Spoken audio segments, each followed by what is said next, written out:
So this is our IGCSE section on power and authority. This is quite a long section because in this instance the IGCSE syllabus is quite a lot different to the GCSE syllabus. It's mostly the same as usual, but quite a few differences. It's quite technical.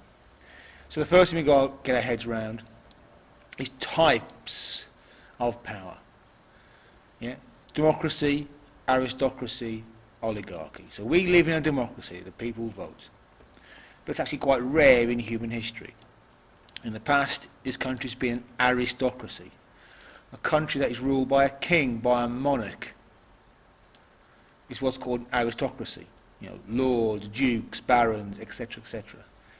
You're born into the ruling class, called an aristocracy.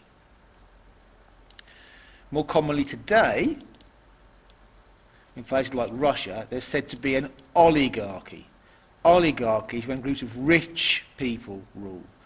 They're rich, they own lots of businesses, they control the military, they form what is like a committee to rule the country. It's called an oligarchy. It can have elements of democracy in it, but in reality the very rich people have all the power, based on their money. They weren't born into it necessarily, but they're very rich. We have types of power called dictatorship. If one person has supreme power in a country, like Hitler's Germany, it's called a dictatorship. And if they try to control all aspects of your life, it's called a totalitarian regime, where there's no such thing as privacy. It's called you're totalitarian. So Hitler's Germany, Stalin's Russia were totalitarian dictatorships. One guy in charge, and they try and rule every aspect of your life. They're trying to be what's called omnipotent, all-powerful. Yeah? Now, monopoly of violence. Monopoly of violence is what all authority and government seeks to have. Monopoly means only you control it. So in our system, the state, in this country, the state has the monopoly of violence. People do commit violence, but they get arrested for it, or can be. If a policeman smashes you over the head, a violent act, it's not a crime, because that person is allowed to do it by the state. The state has the monopoly of violence. The state says you can do that to the copper. You walk around with a gun shooting people, you're a murderer, unless you're a soldier, because the state has said you're allowed to do that, because the state has the monopoly of violence. The only violence that's allowed to occur legally is once been sanctioned by the state, the monopoly of violence. Now, let's look at the idea of authority and types of authority and power. The big sociologist here is Max Weber, one of the founding fathers. Here he is. And he said there's three types of authority. There's traditional authority, he said. Kings. They have power, and the power really exists in our heads. We've been told that God has given them power, that although they're only the son of the previous king, the religious groups say, yeah, no, look at this, they're allowed to do this, they're ruled by God's will. And this is called traditional power. Then there's charismatic power. So Hitler's the best example of this. Hitler's power is based in large part on his personal charisma. All the people are listening to him, they worship him almost in a religious way. He has charismatic power. It's based on him solely. And today we have what's called legal rational power. So Obama, he has been inaugurated as President of the USA. Once he gets inaugurated, he's the president by law, and that means everybody does what he says. So this guy here is one of his opponents. This guy did not vote for Obama. This guy doesn't like him. But because he won the election, he accepts, he's a both, by the way, he's John Boehner, he's a Republican, he accepts that Obama has authority according to the law. It's legal, rational authority.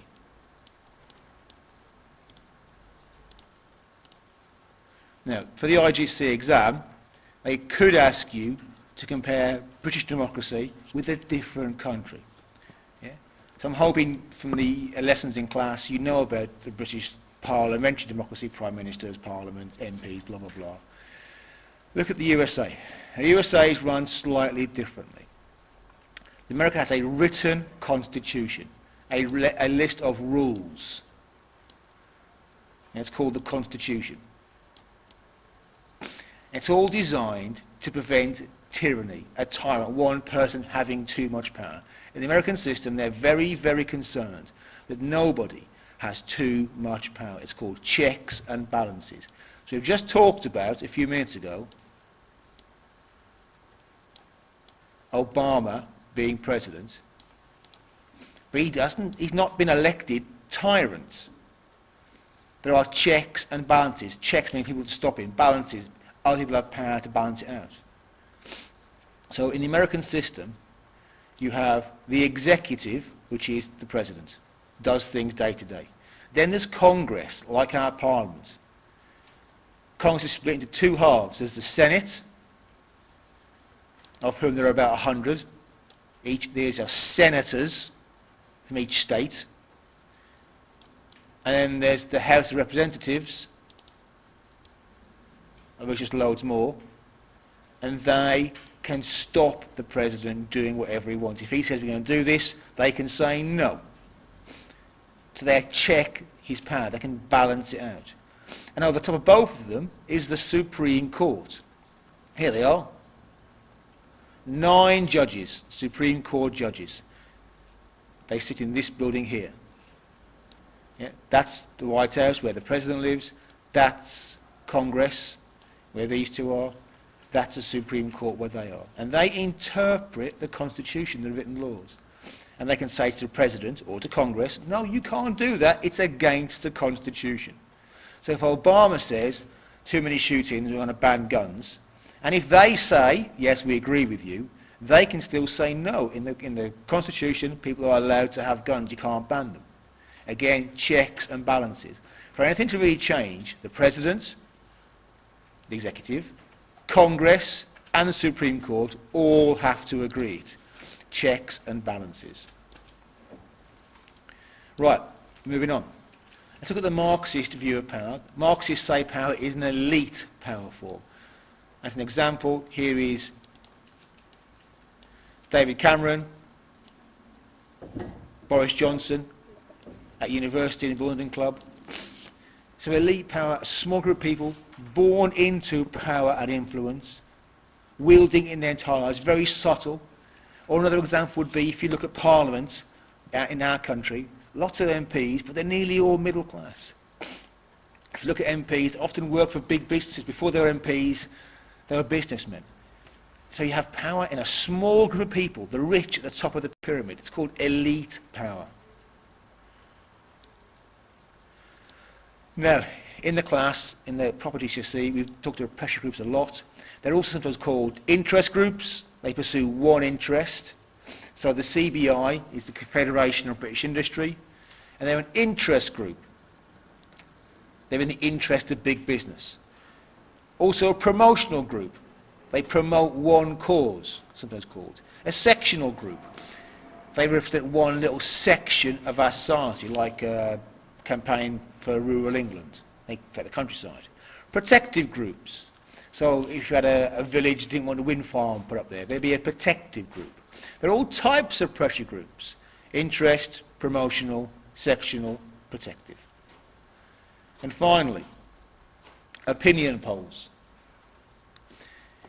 You've probably seen these on the TV.